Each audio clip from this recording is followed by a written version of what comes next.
Olá, meus queridos irmãos, a paz do Senhor a todos, que Deus abençoe a cada um de vocês. Estamos mais uma vez reunidos com esse nobre objetivo, que é estudarmos a Palavra de Deus. Nessa manhã, nós mais uma vez estamos aqui, e isso é algo fantástico, não é verdade? E não em um dia qualquer, todo domingo é especial, mas nesse domingo, nós estamos, graças a Deus, finalizando mais uma revista de Escola Bíblica Dominical. É mais um trimestre, desse ano que nós conseguimos terminar. Louvado seja o nome do Senhor. Eu quero dizer que são todos muito bem-vindos, tá? Em nome de Jesus, Deus abençoe a cada um de vocês, a cada pessoa que participa dessa live aqui da nossa Escola Bíblica Dominical. E eu quero dizer que nós chegamos ao fim de uma revista, hoje estudando a última lição dessa revista, lições preciosas da Palavra de Deus, é o Decálogo, a Ética do Sinai. E nós hoje vamos finalizar com uma lição das mais importantes, como os irmãos viram aí no título. Nós vamos falar sobre o Sermão do Monte, ou melhor, sobre a ética do Sermão do Monte. E vai ser uma lição muito enriquecedora. Nos próprios comentários de alguns alunos, já durante o estudo da semana, sentiram muito a presença de Deus e realmente é um período maravilhoso para nós. Nós vamos iniciar a partir da semana que vem, e todos os irmãos que são alunos da Escola Bíblica Dominical já receberam. Quem não recebeu vai receber ainda essa semana, se tudo correr direito. Nós vamos começar uma outra revista, que é essa aqui. Essa revista é Vencendo as Crises. Ela é da editora Z3 e nós vamos utilizá-la durante todo esse trimestre. Vencendo as Crises. O primeiro título dessa revista da semana que vem é Todas as Coisas Cooperam para o Nosso Bem. Olha, vai ser realmente algo fantástico. E eu acredito que Deus vai nos abençoar muitíssimo durante esse período de estudo da revista nova. Fechamos um ciclo hoje e iniciamos um outro ciclo de estudos na semana que vem, no próximo domingo. Então, que Deus abençoe você. Quero parabenizar a todos os que participaram efetivamente dos estudos de Escola Bíblica Dominical, a todos aqueles que persistiram em estudar durante a semana. Isso é muito bom para a Escola Bíblica Dominical. Isso é excelente para a igreja, mas é muito melhor para você que estuda. Porque quando você estuda, você cresce pessoalmente. Você acrescenta um pouquinho mais de conhecimento a essa área espiritual da vida, que é algo tão difícil de entender, é algo tão trabalhoso para se viver também. Você sabe muito bem disso.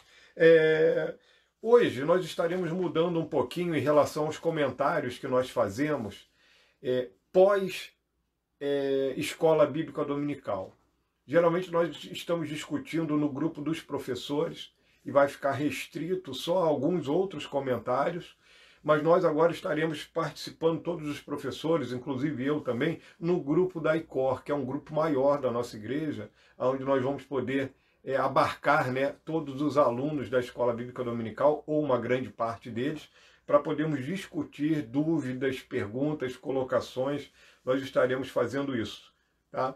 Então nós vamos aproveitar hoje, eu aproveito aqui para passar isso para os irmãos, a nossa querida irmã Daniele Silva, superintendente da Escola Bíblica Dominical, pede para avisar isso. Ela já tinha conversado comigo e nós achamos melhor acrescentar essas discussões pós-escola bíblica, que são tão enriquecedoras, não é verdade?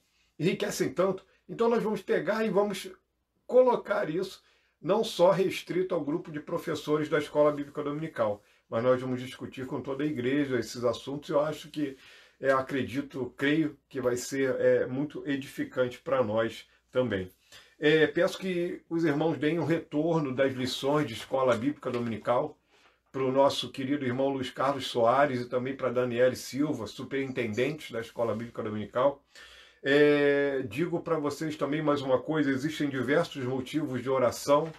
A igreja continua com o coração envolvido, movido e dedicado à oração pela nossa querida Júlia. A Júlia continua internada e nós estamos orando por essa menina.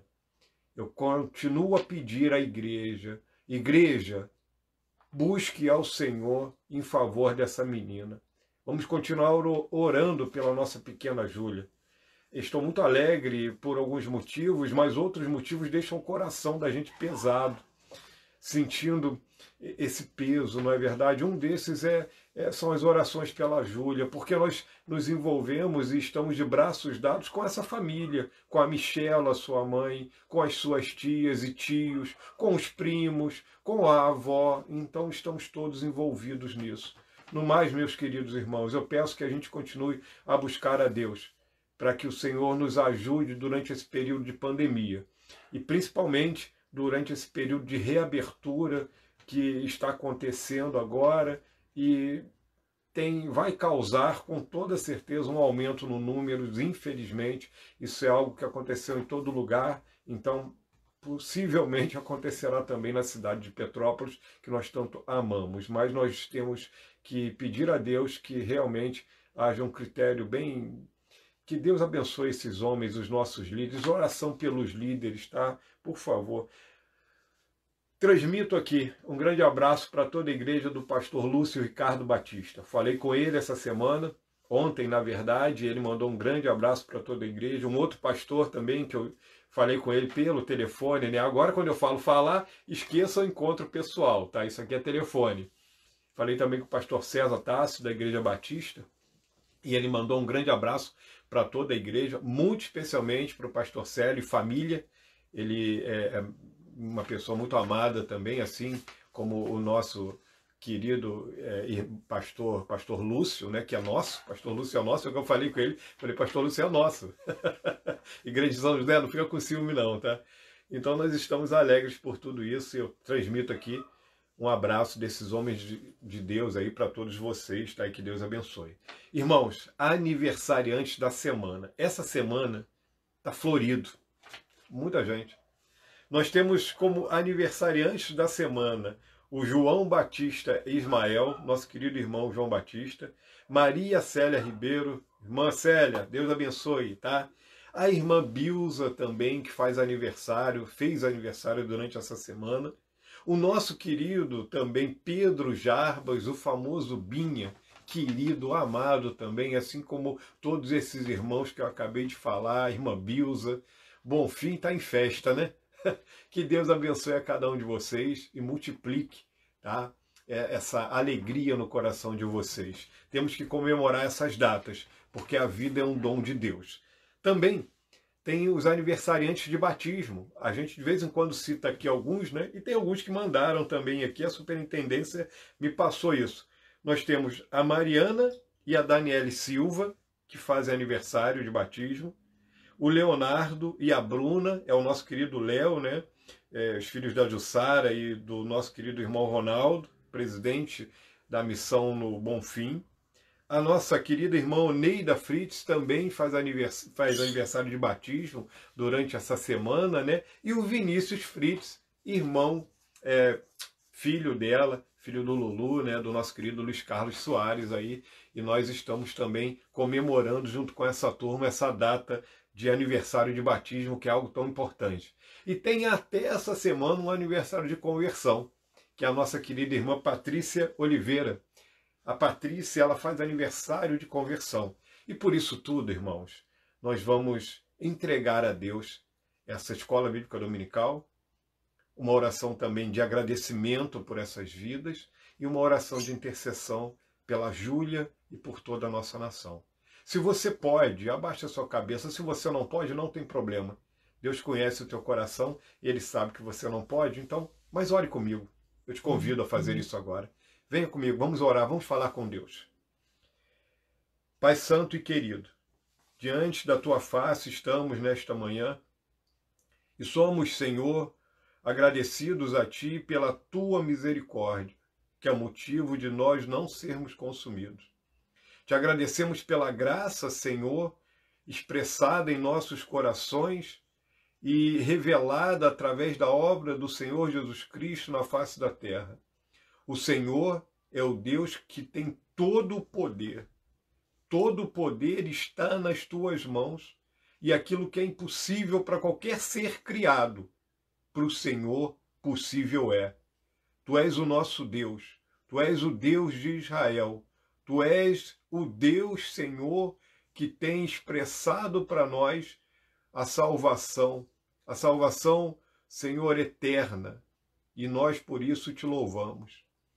Pai, te entregamos em tuas mãos a pequena Júlia, nós agora unidos como igreja.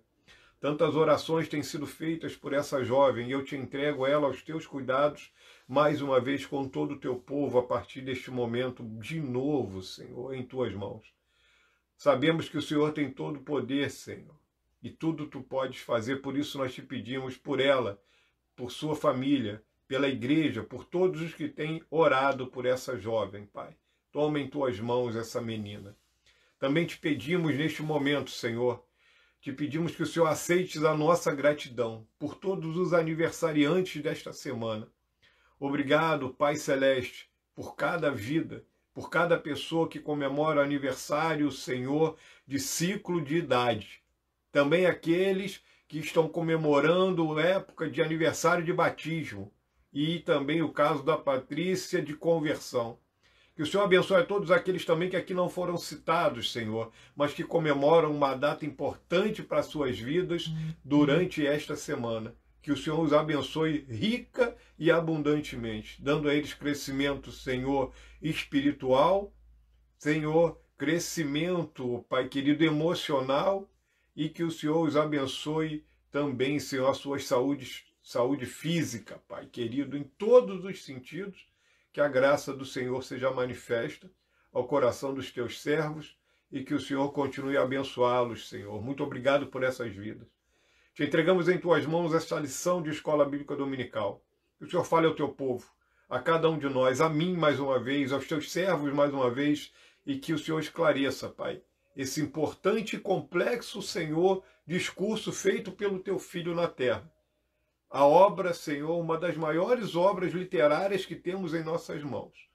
Entregamos em tuas mãos, Senhor, essa difícil lição, pedindo, Senhor, a tua direção. Precisamos do Senhor, como sempre estamos, Senhor, dependentes de ti.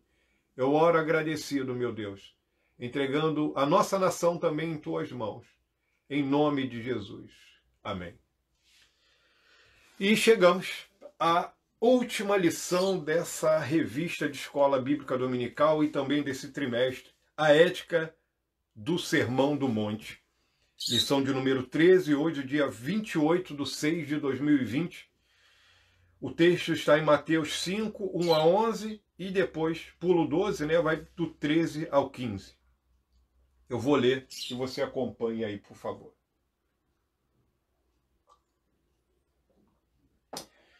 Jesus, vendo a multidão, subiu a um monte e, assentando-se, aproximaram-se dele os seus discípulos.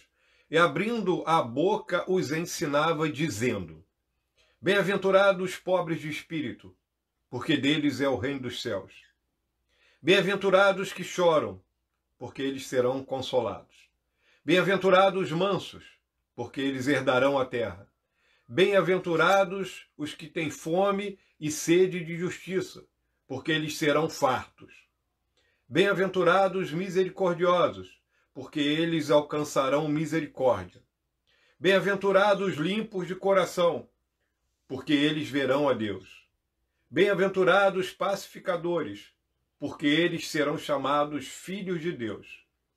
Bem-aventurados que sofrem perseguição por causa da justiça, porque deles é o reino dos céus. Bem-aventurados sois vós quando vos injuriarem e perseguirem, e mentindo, disserem todo o mal contra vós por minha causa. Versículo 13 a 15. Diz assim: Vós sois o sal da terra. E se o sal for insípido, com que se há de salgar? Para nada mais presta, senão para se lançar fora e ser pisado pelos homens. Vós sois a luz do mundo. Não se pode esconder uma cidade edificada sobre um monte. Nem se acende a candeia e se coloca debaixo do alqueire, mas no velador, e dá a luz a todos os que estão na casa. E o nosso texto áureo está em Mateus 5, verso 48, que diz assim: sede vós, pois, perfeitos, como é perfeito o vosso Pai que está nos céus. Bom, esse texto que nós acabamos de ler, ele faz parte de um complexo e extenso ensino de Jesus, que é o que nós conhecemos como o Sermão do Monte, o Sermão da Montanha, e assim vai. Ele é complexo porque ele é intenso, ele é cheio de verdades maravilhosas.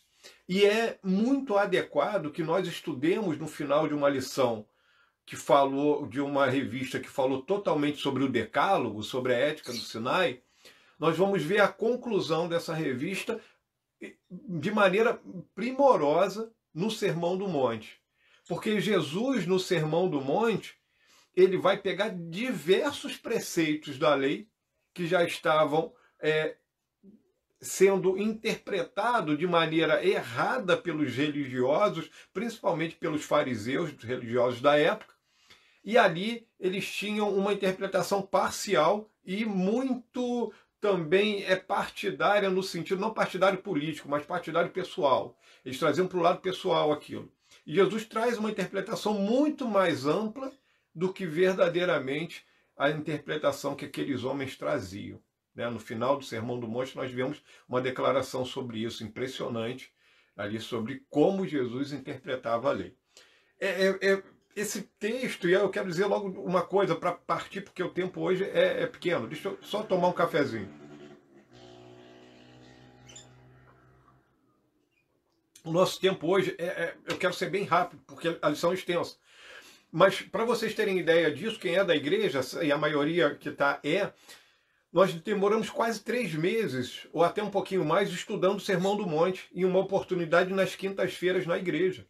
1 hora em cada tempo, por exemplo, as Beatitudes, que é essa primeira parte. Eu lembro que quem aplicou essa lição foi o pastor Célio, eu não estava presente, e todas as outras fui eu que apliquei ali, junto com o pastor Célio também, sempre ali, mentoreando, fazendo toda essa parte.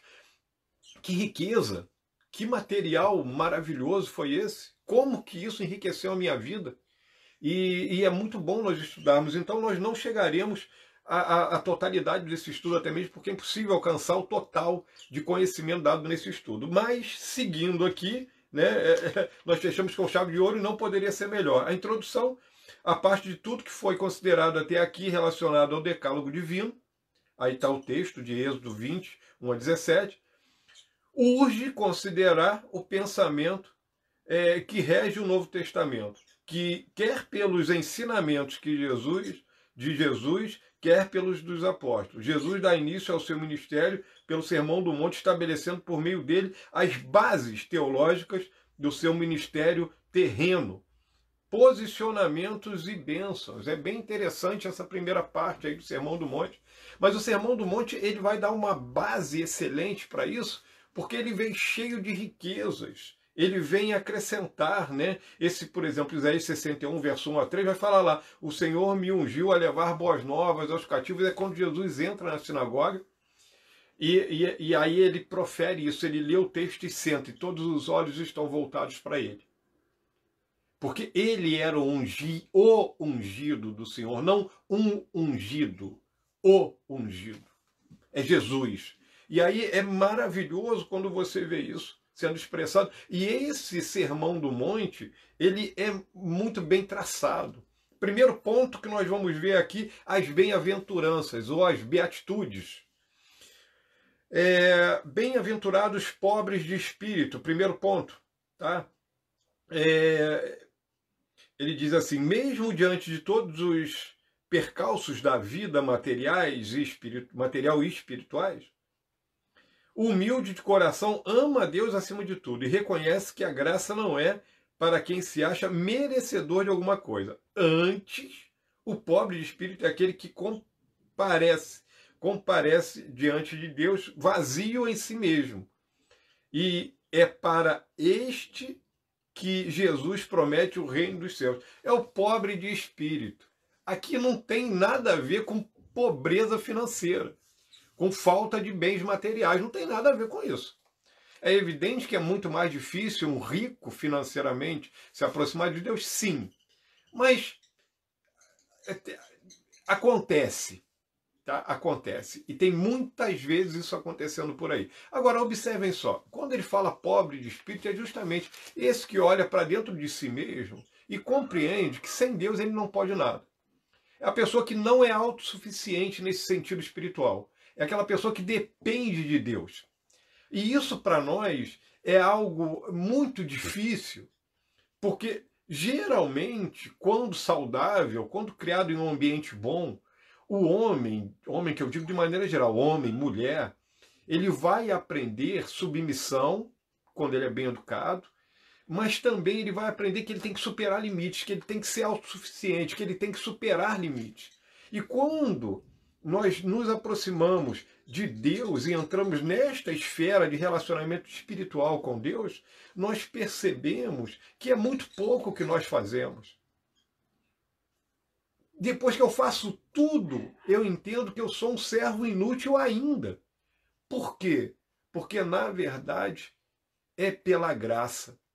É por essa ação divina de ter colocado a graça.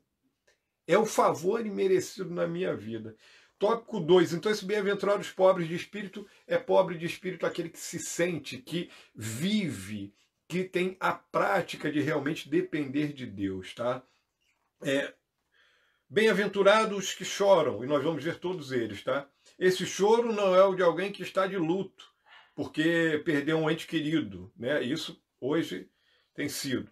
É o choro por si mesmo, tá? Pelos próprios pecados. São as lágrimas que o Senhor recolhe nos seus olhos. O choro de tristeza segundo Deus. É um choro, esse choro é muito mais do que lágrimas caindo dos olhos, mas também é muito mais do que um sentimento de pesar porque perdemos alguém querido e como que nós temos vivido isso nos tempos atuais. Mas é um choro mais profundo, tá? Aqui 2 Coríntios 7, verso 10 diz assim, ó, porque a tristeza, segundo Deus, opera arrependimento para a salvação, da qual ninguém se arrepende, mas a tristeza do mundo opera a tristeza para a morte. Observa isso. Existe uma diferença entre a tristeza gerada por causa, por exemplo, da correção de Cristo e aquela que o mundo opera muitas vezes em nós. Uma é para a morte, outra é para a vida. São dois extremos. Tá? Bem-aventurados que choram. É impossível não chorar, irmãos. Queridos, amados, é impossível não chorar diante de uma humanidade que vive tão mal, da qual eu e você fazemos parte. Por mais que você e eu não queiramos, nós fazemos parte disso. Ah, mas eu sou um cidadão dos céus. Graças a Deus. Que bom que você já teve um encontro com Cristo. Mas você está vivendo aonde? No céu ou aqui? Aqui. Então nós vivemos aqui, nós sentimos a tristeza desse mundo. E nós ficamos entristecidos por diversas atitudes. E eu vou dizer mais uma coisa aqui, que pode ser até mal interpretado por alguns, mas nós não precisamos de ir longe para entender isso não. É só olhar muitas vezes para dentro de nós mesmos. É só olhar, sabe, dá tristeza. Então, mas essa tristeza, quando ela é operada segundo a correção da palavra de Deus, ela gera vida. Ela traz a nós uma satisfação, uma alegria no viver. Porque sem alegria também não dá para viver. Tá? Bem-aventurados mansos. Manso aqui ele vai falar, é todo aquele que possui um espírito gentil. Todos são capazes de reconhecer que possuem falhas e pecados, mas ninguém dá a outra pessoa o direito de apontá-los. Tá? Aí ele fecha. É nessa hora de acusações, perseguições e injúrias que a mansidão permite ao homem ser visto pelos demais como Deus o vê. Né? Aí é corrigir com o espírito de mansidão. Né? E aí no versículo 2 desse Gálatas 6, que fala sobre corrigir com o espírito de mansidão, e o 2 vai falar, levai as cargas um dos outros. É o que diz nesse versículo 2. Então, bem-aventurados mansos, a igreja é lugar de gente mansa. Por quê? Porque na igreja você entende o que é carregar a carga um dos outros. É dentro da igreja. Eu não conheço nenhum ambiente, de todos os que eu já vivi, coletivos, inclusive a família, tá? Que a família ela tem isso de amostragem, mas na igreja isso se torna mais capilar. O que eu quero dizer com isso? Isso se torna mais pulverizado. Porque dentro da família eu tenho uma relação que ela me liga à pessoa por causa do sangue, por causa do nascimento, da família. Quando eu estou dentro da igreja, eu não tenho mais isso. Não nessa questão do nascimento carnal, né, físico, mas eu tenho isso pelo nascimento espiritual. Eu tenho isso e esse meu parentesco, essa minha irmandade que me une a essa outra pessoa faz com que eu carregue o peso dela. Então você tem que aprender a viver em mansidão. Viver em mansidão é algo que é muito desejado por pessoas que vivem na presença de Deus. Viver em mansidão não é viver de maneira frouxa. Não é viver de maneira débil. É viver de maneira feliz, sendo forte. Mansos. Ser mansos. Bem-aventurados que têm fome e sede de justiça. Não dá para falar todos eles, tá, irmãos? Mas aqui ele vai falar, né, para retratar a necessidade espiritual, Jesus usou a ilustração da fome e da sede. Algo que deveria ser comum para aqueles com quem ele falava, e é comum hoje, infelizmente, ainda no mundo, né? Fome e sede de justiça, esses serão saciados. Tá falando de uma fome maior do que essa, né, material. É fome de justiça, é sede de justiça.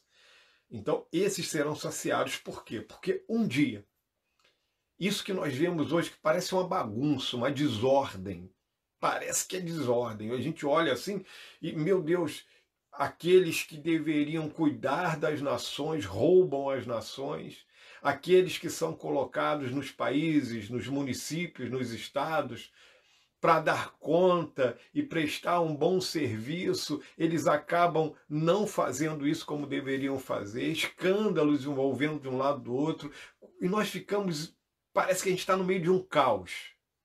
Mas bem-aventurado aquele que tem sede e fome de justiça, porque um dia eles serão saciados.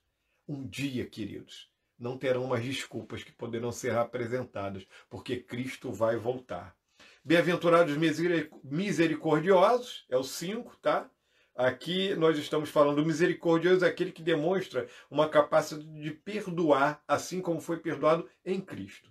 A parábola do credor, né, o credor compassivo, ela evidencia que a misericórdia que alguém recebe precisa ser repassada. Quando eu coloco essa questão da misericórdia exatamente dentro do ângulo analítico da obra que Cristo fez por mim, aí eu ando bem. Eu começo a perdoar melhor as pessoas, eu começo a andar melhor, ter mais paciência. Todas essas beatitudes que estão aqui descritas nesse texto, todas elas, nós vamos caminhar de verdade para uma comparação com o que Cristo fez. Cristo ele inicia esse discurso com as beatitudes, e tudo isso aqui que ele coloca, ele praticou, ele fez isso, ele foi humilde como homem, servindo a Deus, fazendo aquilo que ele cumpriu a lei em todos os seus detalhes. Ele cumpriu a lei, ele foi cumpridor da lei, cumpridor das leis dos homens, pagando impostos e tantas outras coisas. Jesus teve misericórdia, ainda quando ele passou por situações onde nenhum de nós teria misericórdia, ele teve misericórdia. Bem-aventurados limpos de coração, aí está falando de pureza, né? Essa pureza, segundo a concepção judaica, era exterior e estava ligada aos ritos cerimoniais da lei. Era aquela asepsia ritual, tá certo? Jesus, contudo, ensinou sobre os que guardam a pureza interior, que está relacionada principalmente à singeleza de mente e ao propósito sincero e puro.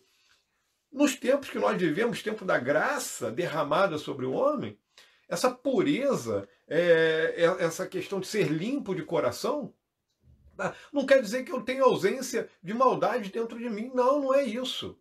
A pureza de coração é ter Cristo como meu Salvador. E eu, quando eu tenho Cristo como meu Salvador, o Espírito Santo trabalhando dentro de mim, vai existir uma correção contínua do Espírito Santo, me falando, olha, se corrige, anda melhor, tira esse pensamento da tua cabeça. E louvado seja o nome do Senhor quando ainda está lá na área dos pensamentos.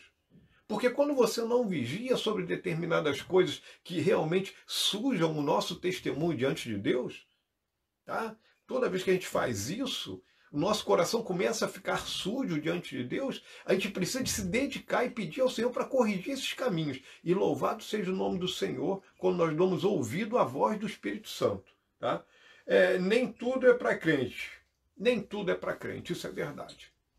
Porque nessa questão da pureza de coração, nós vamos entrar um debate, eu não tenho tempo para falar sobre isso, eu já estou encerrando e indo para o segundo tópico daqui a pouco. Mas vejam só, nessa questão da pureza de coração, nem tudo é para crente. Nem tudo. Sabe por quê? Porque tem coisas relacionadas ao trabalho que não é para você. Tem trabalhos que não é para crente. Tem situações de diversão que não são para crente. Não é para quem nasceu de novo. Tem situações em relação, por exemplo, a filmes, a tantas outras coisas que não são para nós. Não é mesmo, sabe por quê? Porque o padrão é mais elevado. Você subiu um degrau, meu querido, tá? Bem-aventurados os pacificadores. Os pacificadores, isso é maravilhoso, porque são bem-aventurados, porque são muito felizes, porque são felizes ao extremo, porque são pessoas que são como está lá em João 7,38, né? Quem crê em mim, como diz as Escrituras, rios de água viva correrão do seu interior. Agora, isso está em João 7, verso 38. Agora, tem crente que, sem brincadeira, parece que o versículo é assim: aquele que crê em mim, rios de gasolina correrão do seu interior. Parece que o camarada sai de dentro dele um rio de gasolina. Ele, em vez de apagar a contenda, a briga, a discórdia, ele joga gasolina. Parece que jorra de dentro dele gasolina, misericórdia. Isso não é coisa de crente, não. Crente tem que ser pacificador. Tem coisas, às vezes, irmãos, e isso para mim é algo muito difícil, que eu confesso a vocês, nesses 23 anos, eu dou um trabalho danado para Deus nisso, que é a seguinte situação, me perdoem a expressão mais grosseira, mas eu tenho que falar assim para ficar bem entendido. Às vezes eu ouço assim de Deus: André, fecha a boca, não dá a sua opinião. Às vezes, irmãos, é melhor você pensar. Porque se você falar, você vai colocar fogo na situação que já existe. Bem-aventurados pacificadores. Jesus aqui, ele está falando sobre isso porque quem pacifica, quem tem uma palavra e principalmente uma atitude de pacificação.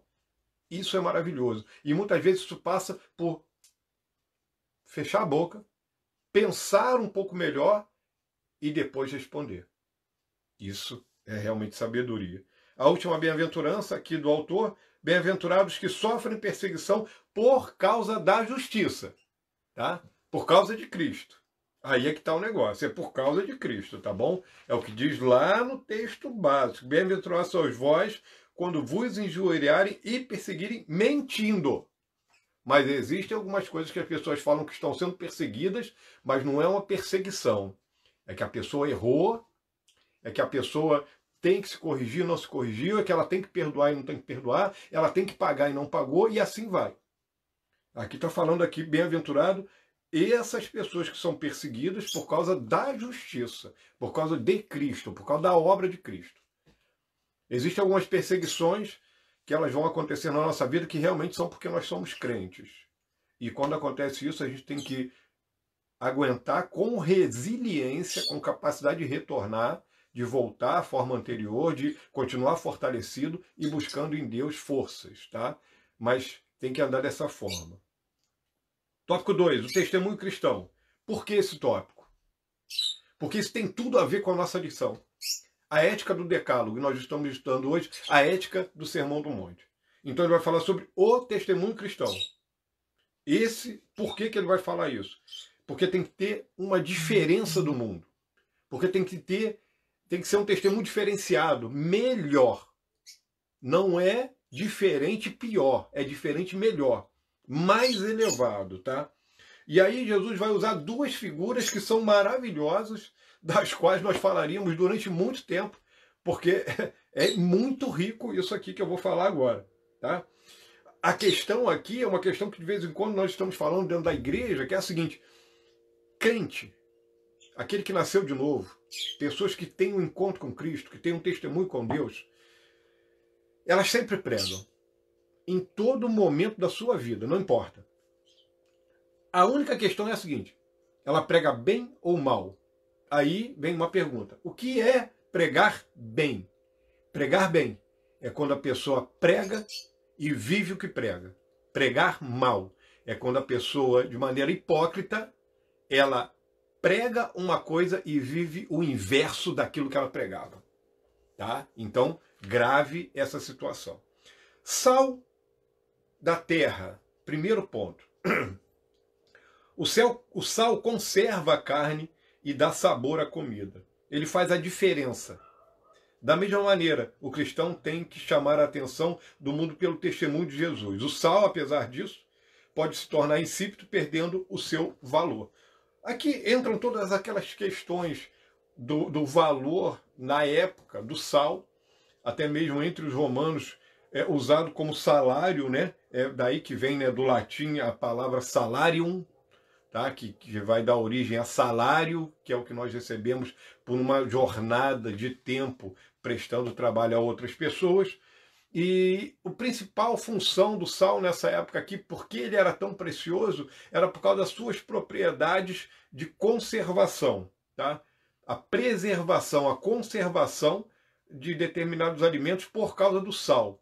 O crente ele é comparado ao sal nesse sentido, porque ele preserva. Ele é o que eu falei, rios de água viva, João 7,38, correrão do seu interior, não rios de gasolina. Sabe, você não foi colocado como cristão nesse mundo para destruir vidas. Nós fomos colocados para ser pacificadores. E ser pacificador não quer dizer de maneira nenhuma que eu vou abrir mão de ser justo. Não. É uma coerência, olha, é difícil isso, não é verdade? É por isso que eu disse, essa lição é muito difícil. Ser sal é fazer a diferença. E fazer a diferença está muito ligado a essa questão de como que eu me relaciono com Deus, qual é a minha relação com o Senhor, com o Espírito Santo. Porque esse testemunho aqui, irmãos, quem dera. Já imaginou se fosse só o externo? Se fosse só o que as pessoas veem? Estava ótimo. Sabe por quê, irmãos? Isso seria relativamente muito mais fácil do que o que verdadeiramente um crente vive. Porque só esse testemunho externo, sabe, passar, cumprimentar um vizinho, falar com as pessoas, mostrar uma determinada capa, mas interiormente, ser sal, fazer a diferença, sabe, ser aquela pessoa que Deus olha e fala assim, poxa, é igual falou de Jó, né? Viste lá o meu servo Jó? Jó era sal. Jó fazia a diferença no meio de uma geração perversa. Noé fazia diferença no meio de uma geração incrédula. Jesus sempre teve sal, o Senhor sempre teve sal. Não falta sal na casa do Senhor. Ser luz no mundo. Crente em Cristo é identificado como ele. Perdão, vou ler novamente. Como luz, o crente em Cristo é identificado com ele. A razão do brilho que essa luz irradia está nas obras que são praticadas. Contudo, ninguém deve esperar aplausos nem reconhecimento pelo que faz. Espera aí. Aí deu uma confusãozinha, né? Se eu estivesse na igreja, eu ia fazer algumas perguntas. Por que, então, poxa, eu não tenho que brilhar? Esse brilho, o mundo não tem que ver, eu não tenho que fazer a diferença? Querido, querida, irmão e irmã, nesse sentido, e usando algo que nos cerca todos os dias, agora, por exemplo, nós temos o sol brilhando em muitos lugares. O sol brilha de maneira forte. Mas do outro lado do planeta é noite. E dependendo do ciclo lunar, eles têm uma lua brilhante, cheia, dependendo do lugar do planeta. Agora tem uma luz brilhante. E alguém pode olhar para aquela luz da lua e achar aquilo luz linda. Só que essa luz não aquece, você sabia? É uma luz que simplesmente brilha e ilumina todos os lugares. Nós também não brilhamos por causa de nós mesmos, por causa das nossas boas obras, mas nós brilhamos porque Cristo está em nós. Nós aceitamos o Senhor como Salvador e as suas obras brilham em nós. Essa briga diária que nós temos, e saudável, diga-se por passagem, tá? É uma briga saudável de manter um bom testemunho. Isso aqui está ligado a bom testemunho. Ser sal e ser luz. Está ligado à maneira que falo, à maneira que visto, à maneira que ando, à maneira que compro, à maneira que vendo, em todo o meu jeito de fazer, de viver. Tudo isso conta, irmãos. São os ricos e pequenos detalhes da nossa vida que fazem diferença para quem está olhando. Porque quando uma pessoa olha para nós e quando falha-se, quer ver uma coisa? Toda vez que existe uma falha em cada um em nós, falha de testemunho, as pessoas vão falar assim, principalmente aqueles que são infiéis, vão falar assim, mas não era crente? Sabe? É o nome do Senhor que é enxovalhado. Então tem que tomar muito cuidado com isso sim, tá? Ser sal e ser luz é algo maravilhoso. O tempo é pequeno mesmo, né? A prática real dos mandamentos, tópico 3, para mim um dos mais importantes aqui. Todos eles são ótimos, mas esse aqui é muito enriquecedor. O 3.1 diz assim, da cólera que mata as ofensas. Em seu sermão, Jesus passa a expandir o decálogo. Observem isso. Citando nessa oportunidade o 6º mandamento, não matarás. Quem quebra esse mandamento torna-se réu de juízo. O Senhor, no entanto, revela que basta se encolerizar contra o irmão para se tornar réu de juízo. Nós já estudamos uma lição inteira sobre isso. Mas é muito importante tocar nisso aqui, nessa última lição de hoje, e nós já falamos sobre isso bem levemente na outra lição que tocou nesse assunto do 6º mandamento, mas aqui ele vai mais fundo. Sabe por quê, irmãos? Porque essa questão de não matar, às vezes você mata pessoas, como nós dissemos na outra lição, com as suas palavras, com seus comentários, com o jeito de falar. É uma coisa que é uma briga que nós temos. É uma briga interna. E permitam-me dizer, de novo eu falo, é uma briga boa. É uma luta que nós temos contra isso. Porque, sabe, tem que tomar muito cuidado porque se está falando, o autor coloca aqui na lição uma coisa que eu quero compartilhar com vocês. Jesus chama a atenção para o zelo dos religiosos, especialmente para os dos fariseus, que eram rígidos observadores da lei. Estes vangloriavam-se de memorizá-la, porém não a cumpriam. É por isso que eles eram chamados de hipócritas.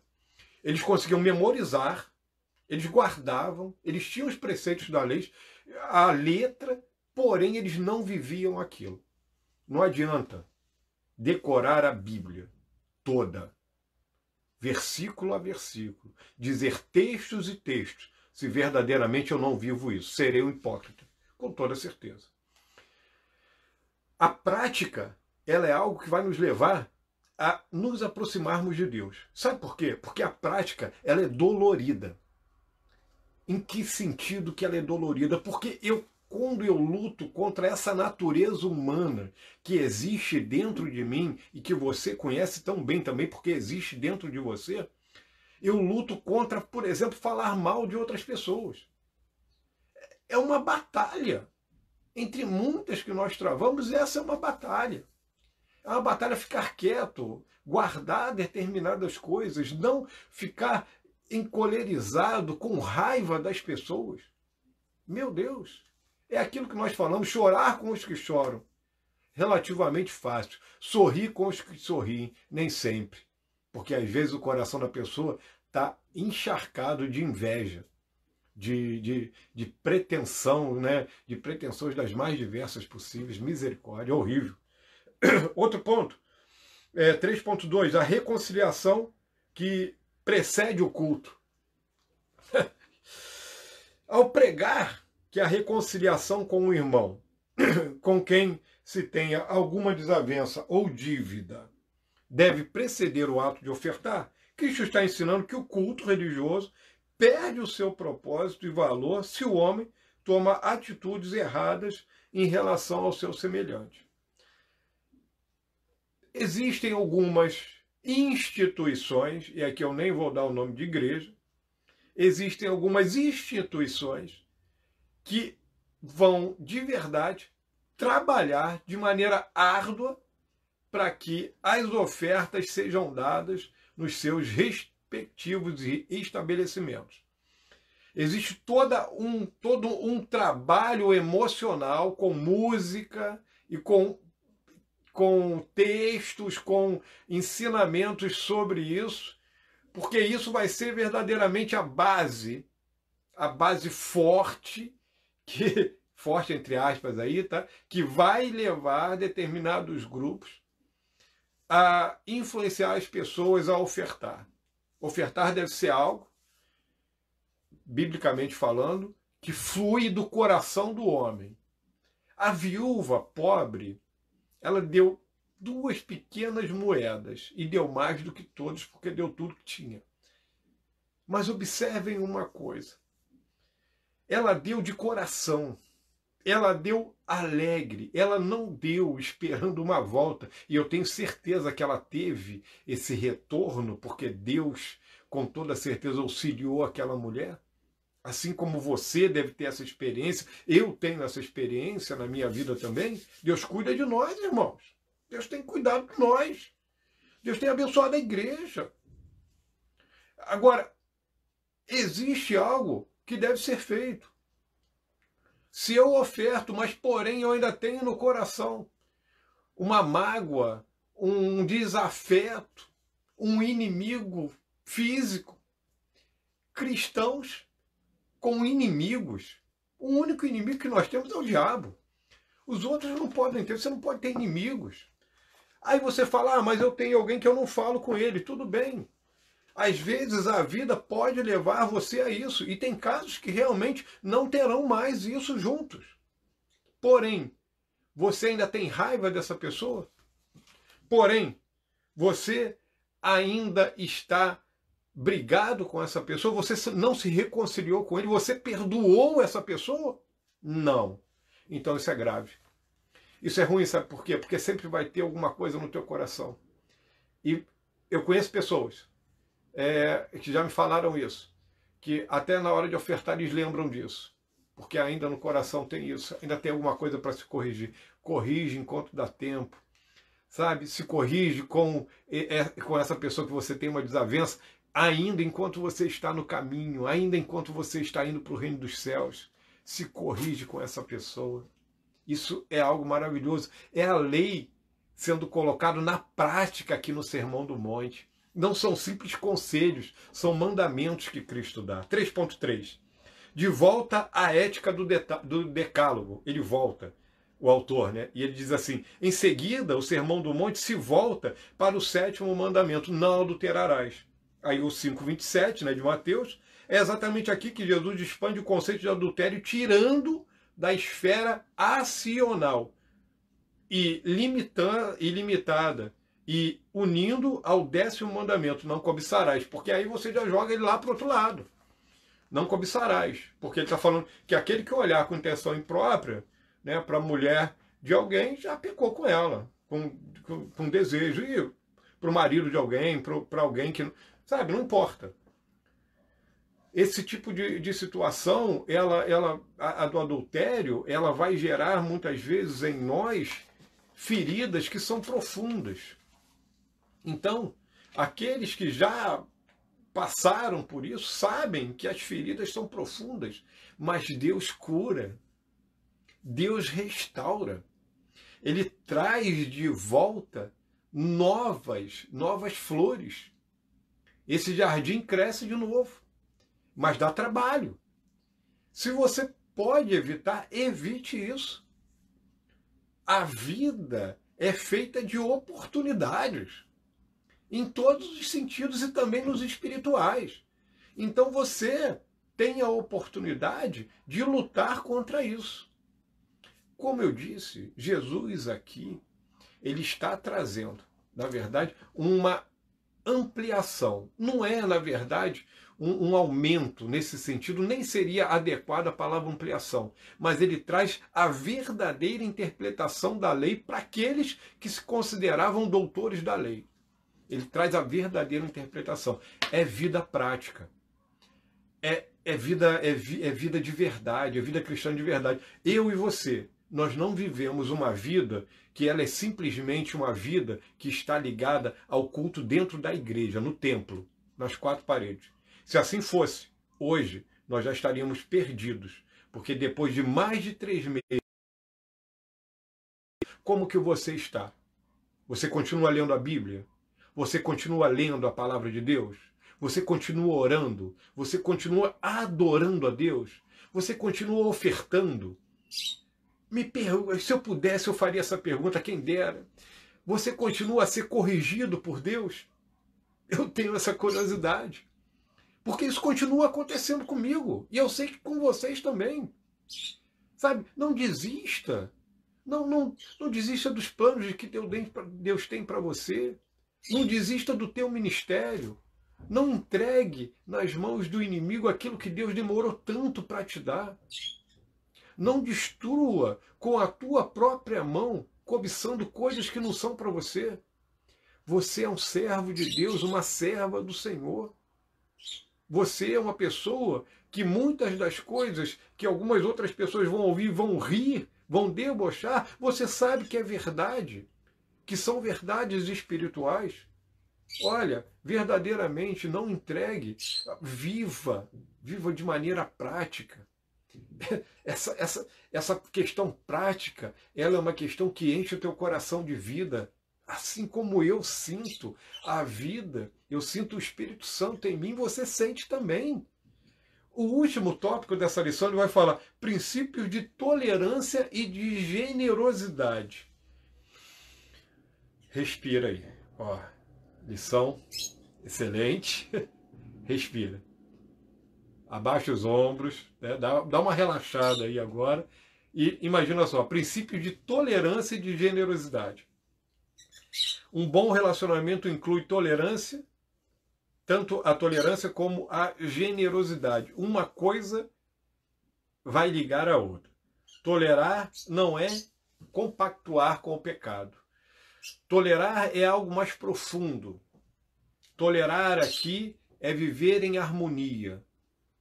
Tolerar aqui é entender que cada pessoa, e aqui tem um segredo maravilhoso, tem um padrão, tem um nível de vida que agora está vivendo. Me desculpem a redundância.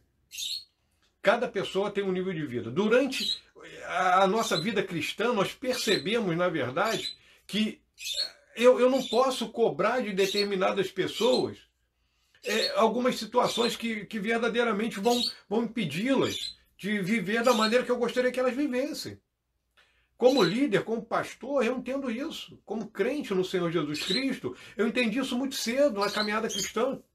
Eu via pessoas que verdadeiramente pareciam pessoas que tinham uma espiritualidade muito alta, porque eu olhava e via muitas vezes somente uma casca, e quando você começa a conhecer, a conversar, você vê que não tem aquela espiritualidade toda. Faltou o quê? Faltou aí tolerância dessa pessoa e também generosidade.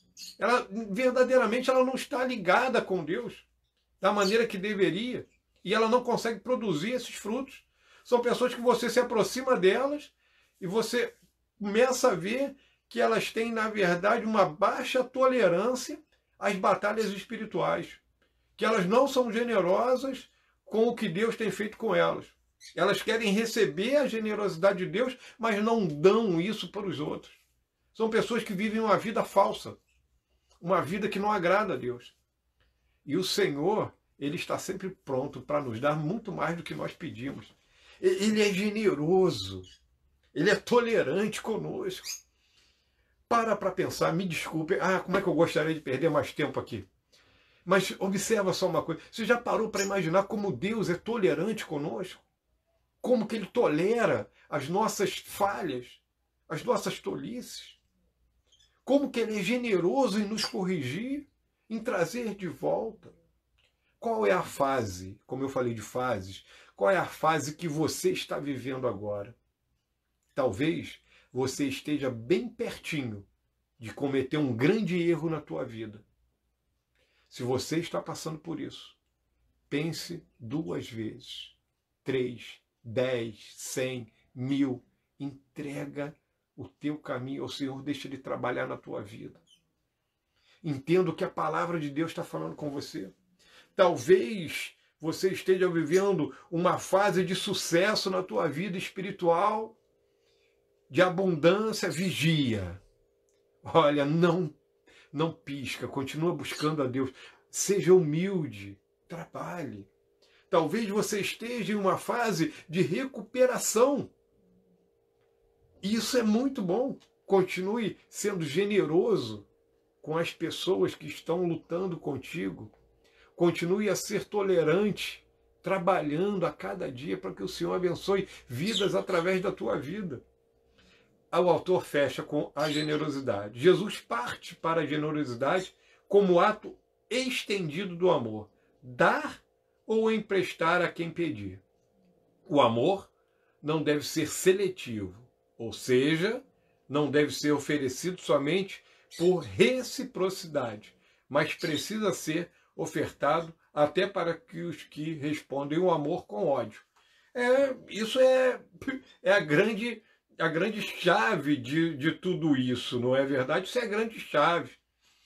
Mateus 7, verso 12, por exemplo, né, ele vai falar o seguinte: portanto, tudo que vós quereis que os homens vos façam, façais vós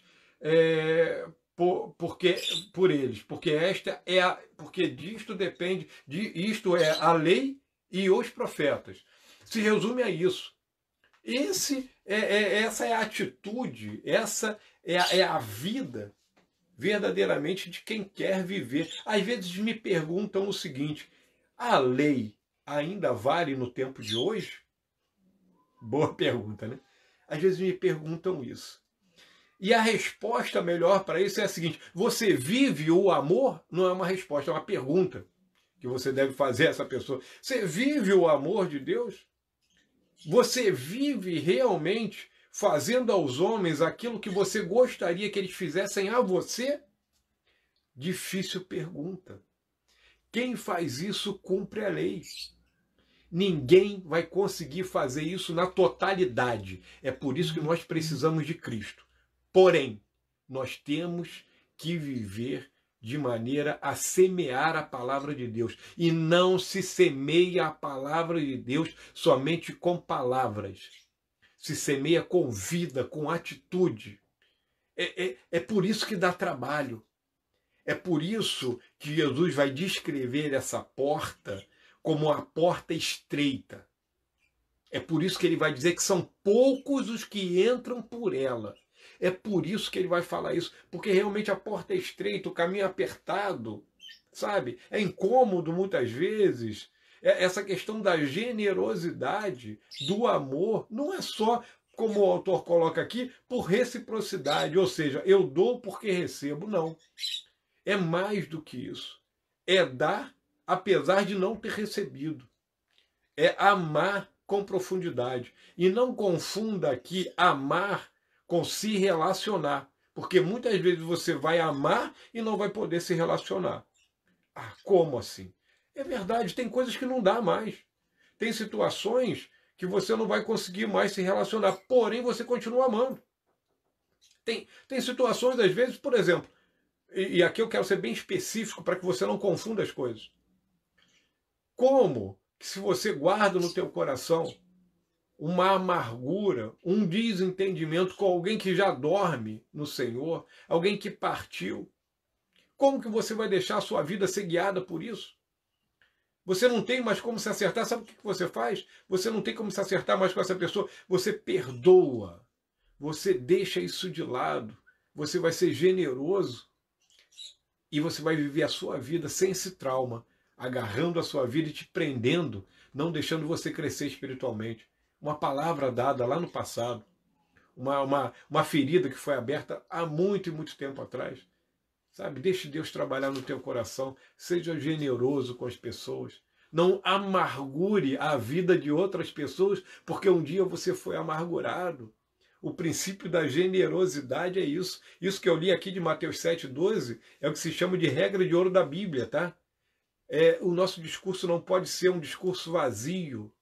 Lembra daquele texto? Se teu inimigo tiver fome, é Romanos 12, tá? Verso 20 e 21 que o autor coloca aí. Dá-lhe de comer, se tiver sede, dá-lhe de beber.